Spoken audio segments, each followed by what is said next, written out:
D'accord. Alors, je vais me baser sur ce document-là pour faire un petit peu une présentation du projet, puis pour partager avec vous quelques apprentissages de ce projet-là qu'on a déjà commencé et par la suite entamer une discussion parce qu'en fait, vous n'êtes pas les seuls qui avaient des questions. Nous aussi, on en a et on veut apprendre de votre travail et des réalités que vous avez sur le terrain aussi.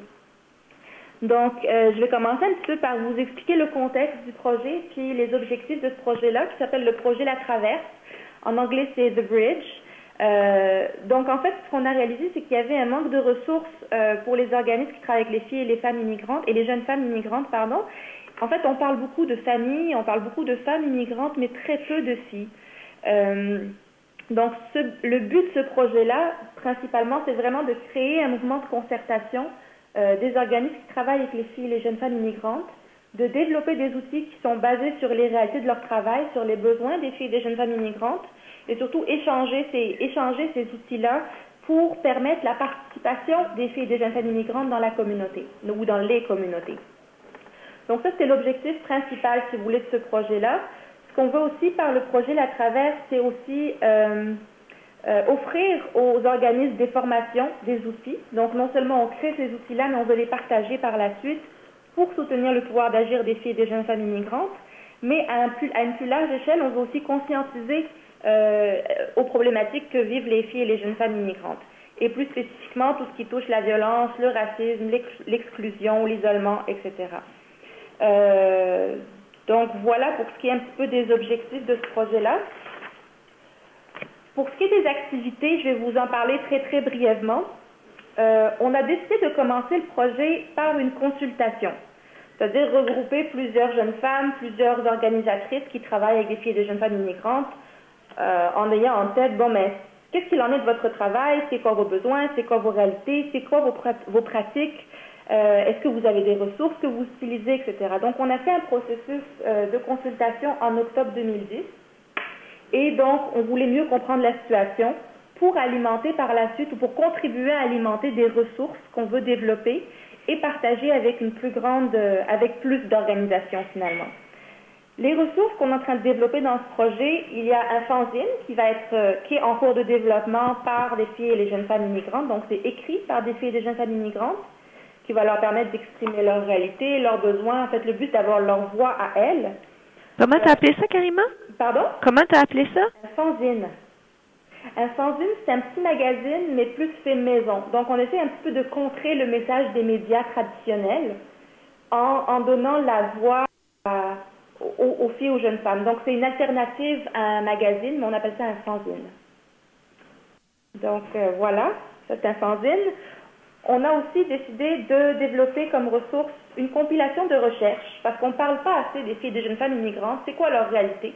On a beaucoup de recherches sur les femmes, sur les familles, mais pas assez sur les filles. Donc, une compilation de recherches et un guide des pratiques exemplaires. Donc, on veut apprendre de ce qui se fait sur le terrain, mettre tout ça dans un guide et le partager.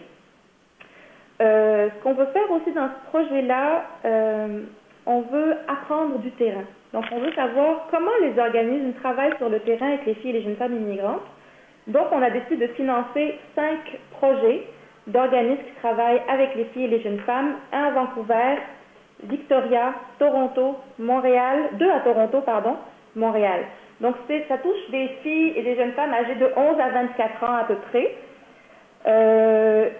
Et le but de ces programmes-là, c'est de donner la possibilité aux filles et jeunes femmes qui fréquentent ces organismes-là de rencontrer d'autres mentors, de développer des compétences, de pouvoir passer à l'action dans leur communauté, exprimer leur voix, etc. Donc, on ramasse toute cette information-là, on développe toutes ces ressources, et le but, c'est de le partager. Donc, on a décidé de faire une formation en octobre 2010 pour les organisatrices qui travaillent avec les filles et les jeunes femmes. Donc, ça, c'est à venir. Et on veut aussi encourager les filles et les jeunes femmes à passer à l'action. Donc, après avoir sensibilisé les organisatrices qui, elles, vont retourner dans leur milieu, discuter avec les filles et les jeunes femmes, créer des programmes pour les filles et les jeunes femmes, les encourager à poser des actions dans leur communauté et à s'exprimer. Donc, grossièrement, le projet ressemble à ça. Est-ce que vous avez des questions là-dessus pour l'instant? Non, c'est bon. C'est beau? OK. Je parle vite, fait que ralentissez-moi si jamais je vais trop vite. Alors, je veux retourner à la consultation. Comme je vous dis tantôt, au début du projet, on a fait une consultation. Fait que je veux qu'on fasse un petit retour en arrière. Octobre 2009, on a organisé une consultation auprès d'une soixantaine de jeunes femmes et de femmes qui sont venues de partout au pays dans la région de Montréal. Et ce qu'on voulait, c'était identifier, en fait, savoir qu'est-ce qu'elles faisaient dans leur milieu. Donc, c'est quoi les ressources qu'elles utilisaient, c'est quoi les services qu'elles offraient aux filles, aux jeunes femmes immigrantes, c'est quoi les stratégies d'intervention qu'elles utilisaient, etc. Et c'est quoi surtout les besoins qu'elles avaient identifiés des filles et des jeunes femmes immigrantes.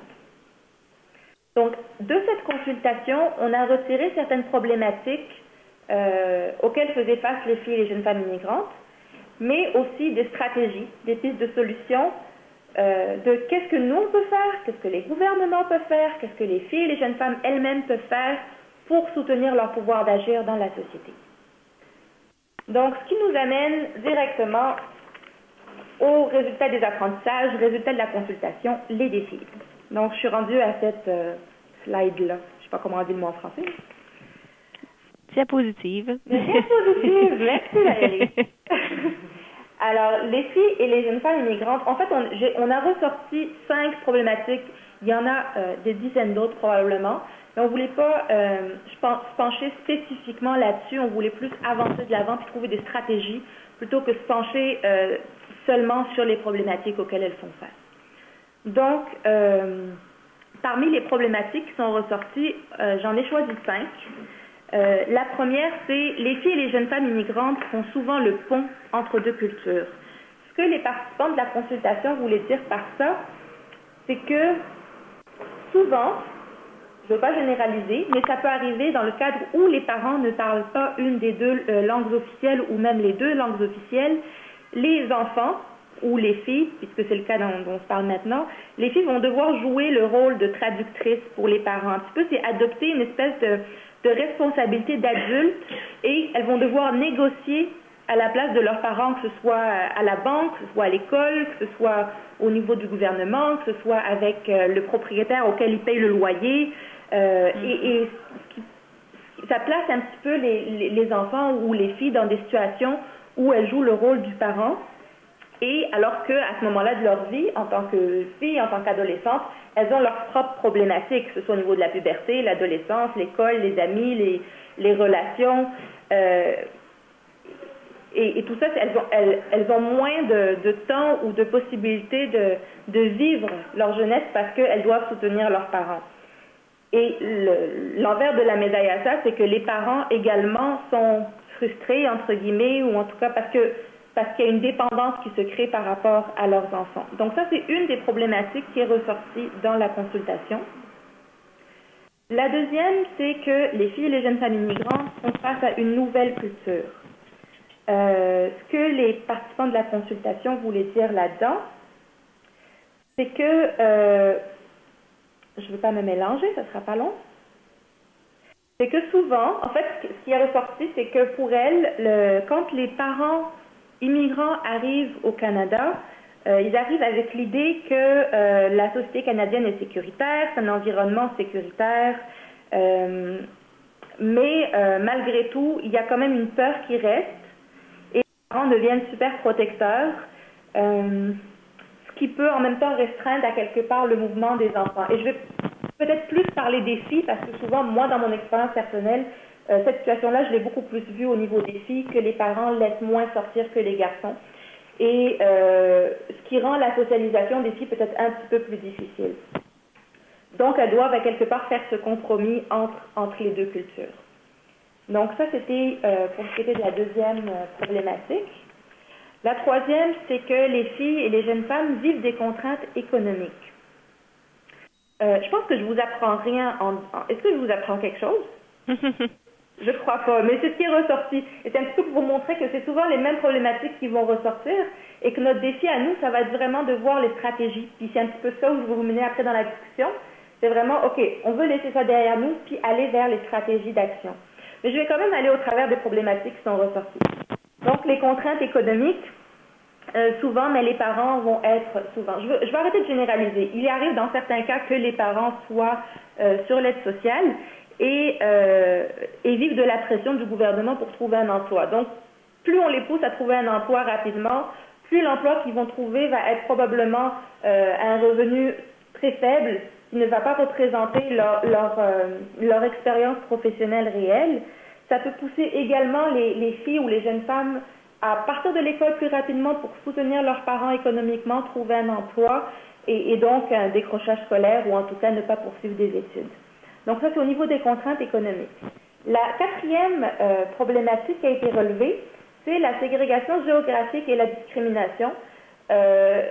En fait, ce qui a été dit, c'est que certaines familles migrantes vont aller vivre dans des quartiers ou des régions où il y a d'autres familles migrantes de même origine. Et ça, il peut y avoir différentes conséquences à ça. Souvent, il va y avoir une marginalisation. On va stigmatiser un petit peu ce quartier en disant, bon, par exemple, je sais pas moi, Saint-Léonard, c'est toutes des Libanais qui vivent là-bas, et c'est des généralisations comme ça qui peuvent être faites, et c'est une forme de discrimination et de ségrégation. De tout ce qu'on a dit, il y a des impacts. Parce que nous, ce qui nous tient à cœur à Filles d'Action, c'est le leadership des filles, c'est le pouvoir d'agir des filles. Évidemment, il y a des impacts de tout ce qu'on a dit là-dessus. Des filles qui n'ont pas nécessairement accès à des organismes ou aux ressources par rapport à leur intégration sociale. Des filles qui vont être peut-être plus isolées, qui vont être forcées de grandir plus vite qu'elles ne devraient, par exemple. Donc, il y a différents impacts qu'on peut voir sur leur leadership et leur participation civique. Donc, on va laisser de côté les problématiques, on l'a passé, et on va aller vers comment aller de l'avant. Donc, on peut le répéter, je pense que c'est quelque chose qu'on doit d'ailleurs vraiment garder en tête, c'est qu'il existe peu d'organismes qui s'adressent spécifiquement aussi aux jeunes femmes immigrantes. Je vous l'ai dit tantôt, on parle de femmes, on parle de familles, et très peu de filles et de jeunes femmes. Fait que la question qu'on s'est posée à cette consultation, c'est bon, qu'est-ce qu'on peut faire? Donc, il y a différentes stratégies qui ont été suggérées par les participantes de la consultation. Et le but, c'est vraiment de soutenir la participation sociale des filles et des jeunes femmes immigrantes. Donc, ce qu'on s'est dit, moi, je séparais ça en 3, parce qu'évidemment, quand on a eu une discussion, ça allait dans tous les sens. Je l'ai divisé en 3. Donc, gouvernement, organismes communautaires et filles et jeunes femmes elles-mêmes. Au niveau des gouvernements, ce que les participants de la consultation ont ressorti, donc qu'est-ce que les gouvernements peuvent faire? Évidemment, donner de l'argent aux organismes pour soutenir le travail avec les filles et les jeunes femmes immigrantes. Je pense que celle-là, on ne pouvait pas y échapper. Deuxième chose, c'est vraiment donner de l'information sur les politiques et le programme pour les filles immigrantes et sur les programmes et les politiques. Donc, vraiment, partager cette information-là. Où est-ce que ça existe, les programmes pour les filles et jeunes femmes immigrantes? Et la dernière chose, c'est donner accès au développement des habiletés, que ce soit par des ressources, que ce soit par des formations pour les organismes qui travaillent avec des filles et des jeunes femmes immigrantes. Donc ça, c'est ce qui est ressorti comme étant le rôle que les gouvernements peuvent faire. Pour ce qui est du rôle des organismes communautaires, la première chose qui est ressortie, c'est créer des programmes pour les filles et les jeunes femmes immigrantes. Donc, créer des espaces, créer des programmes pour qu'elles puissent s'exprimer, pour qu'elles puissent avoir un lieu d'échange, un lieu où elles seront en sécurité, donc ni à l'école, ni à la maison, mais vraiment un lieu plus neutre. Travailler avec les familles aussi, pour montrer ce que font les filles aussi dans ces programmes-là. Et en même temps, c'est faire un lien entre les familles et les filles. Ensuite, développer des stratégies pour rejoindre les filles et les jeunes femmes immigrantes. Comme je vous en ai un petit peu parlé tantôt, les filles et les jeunes femmes immigrantes peuvent vivre de l'isolement, peuvent ne pas avoir accès à des ressources. Donc, c'est vraiment aller les chercher, ces filles-là, où est-ce qu'elles sont. C'est important d'aller les chercher. Et puis, toujours pour revenir un petit peu au lien famille-fille, peut-être utiliser une médiatrice pour améliorer la communication et la compréhension entre les familles et les filles. Qu'est-ce qu'il y en est des filles et des jeunes femmes elles-mêmes? Alors, ce qui est ressorti, c'est peer mentoring, mentorat par les pairs pour les filles qui ont des expériences et des origines, pas origines culturelles, mais des expériences et des histoires similaires. Donc, que les filles se tiennent ensemble pour faire du mentorat par les pairs. Et puis, évidemment, si elles ont du soutien et de l'accès aux ressources, elles peuvent aussi exprimer leur réalité, les expériences, passer à l'action, faire entendre leurs voix finalement dans la société. Donc, c'était un petit peu ce que j'avais à vous dire par rapport aux apprentissages qu'on a fait dans cette consultation-là, dans le projet. Le projet est encore en développement, on est encore en train de travailler là-dessus, donc on est encore en train de développer nos apprentissages. Et c'est un petit peu ça le but de cette rencontre aujourd'hui, à ces ressources qu'on cherche, à savoir si vous en connaissez d'autres. On a développé un fanzine qui s'appelle Alimente ta résistance. Vous y avez accès sur le site internet, je peux vous envoyer les liens de toutes les ressources que je vais vous nommer maintenant. C'est un fanzine, c'est une collection d'histoires, c'est une collection d'œuvres d'art qui ont été faites par des jeunes femmes de communautés ethnoculturelles. Et en fait, l'idée, c'est un petit peu qu'elles partagent leurs expériences, leurs réalités, le positif comme le négatif, leur adaptation dans la société québécoise. Donc, c'est pas nécessairement des filles et des jeunes femmes immigrantes, mais c'est des filles et des jeunes femmes qui se considèrent de communautés ethnoculturelles. Donc, c'est vraiment une façon de leur permettre de s'exprimer et de parler sans passer par aucun intermédiaire ou presque. La deuxième ressource que je vous propose, vous m'interrompez, hein, si vous avez des questions, n'hésitez pas. La deuxième ressource s'appelle Nos communautés, nos histoires. C'est un guide qui est fait pour les intervenants, qui a été développé par des intervenantes aussi. Et c'est juste un échange de cadres d'analyse, d'outils, de ressources, comment est-ce qu'on élabore le programme qu'on fait pour les filles, les différentes filles de nos communautés. En fait, c'est un guide pour s'inspirer, c'est un guide pour apprendre du travail qui est fait ailleurs. Et puis, la dernière chose que j'ai à vous proposer aussi, c'est un fanzine pour les filles et les jeunes femmes, mais qui vous donne à vous des outils pour leur permettre de s'exprimer. C'est des vidéos, photos, tout ce qui touche les arts médiatiques, en fait. Donc, comment utiliser les arts médiatiques pour encourager les filles et les jeunes femmes à s'exprimer. Donc, c'est les trois ressources que je vous propose aujourd'hui. Je ne sais pas si vous en avez qui vous viennent en tête, quelque chose que vous avez vu passer, que ce soit un guide, que ce soit un dépliant, que ce soit une vidéo qui toucherait le thème d'aujourd'hui. Je voulais vous parler, c'est un groupe en ligne qu'on a créé dans le cadre du projet La Traverse. Alors, un groupe en ligne, c'est un groupe qui a été créé sur notre site internet. Donc, en allant sur le site internet de Filles d'Action, vous avez accès aux différents groupes de différents projets. J'en ai créé un pour le projet La Traverse. Et le but de ce groupe-là, c'est de partager les connaissances, partager si vous voyez quelque chose passer dans votre milieu, si vous avez si vous avez un événement planifié, vous pouvez le partager dans ce groupe-là pour inviter les personnes. Si vous avez des ressources que vous voulez partager, si vous avez des questions et que vous voulez la soumettre aux autres membres du groupe qui eux aussi travaillent avec des filles et des jeunes femmes immigrantes, c'est le lieu pour ça. Donc l'idée, c'est vraiment échanger, partager, collaborer nos réalités, nos expériences, nos besoins. Donc c'est pour les organismes communautaires, les groupes qui travaillent avec les filles et les jeunes femmes immigrantes. Et le but, c'est aussi d'être capable de discuter sur ce groupe-là ou en tout cas d'échanger par rapport à nos questionnements et nos réalités de travail avec les filles et jeunes femmes immigrantes. Donc, si vous voulez, vous avez le lien dans le PowerPoint pour accéder au groupe, si vous voulez aller jeter un coup d'œil, voir ce qu'il en est. Fait que vous êtes les bienvenus à vous inscrire et à y participer. Mais parfait, merci. Merci. Est-ce que, pour moi, c'est terminé de mon côté. Est-ce que ça va? Est-ce que vous avez des questions? Est-ce que... Non, moi, je suis contente d'avoir participé malgré nos différends. Et puis, je pense que c'est une bonne chose. Moi, ça va m'amener à à pousser cette réflexion-là avec les animatrices aussi. Et puis, c'est ça. Je pousse la réflexion. Je serais curieuse d'en apprendre plus parce qu'en même temps, moi, ça me permet de voir, je suis à Montréal, donc ça me permet de voir les groupes à Montréal, comment ils travaillent avec ça. Fait que, oui, je serais contente de poursuivre la discussion également. Bon, ben parfait. Et toi, Léonie, est-ce que ça va? Est-ce que tu as des questions? Oui, moi aussi, j'ai beaucoup aimé le partage et la discussion, et même la discussion sur nos différentes approches qui, quelque part, à la fin, sont complémentaires.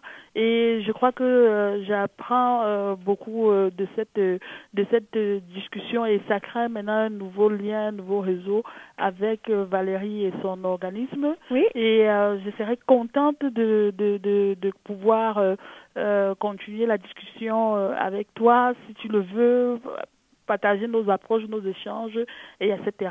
Oui, ce serait intéressant. Oui. Puis on est toujours en évolution, hein. Alors il n'y a jamais rien qui est figé, et puis on a des façons de faire, puis il y a toujours moyen de les améliorer, puis de voir.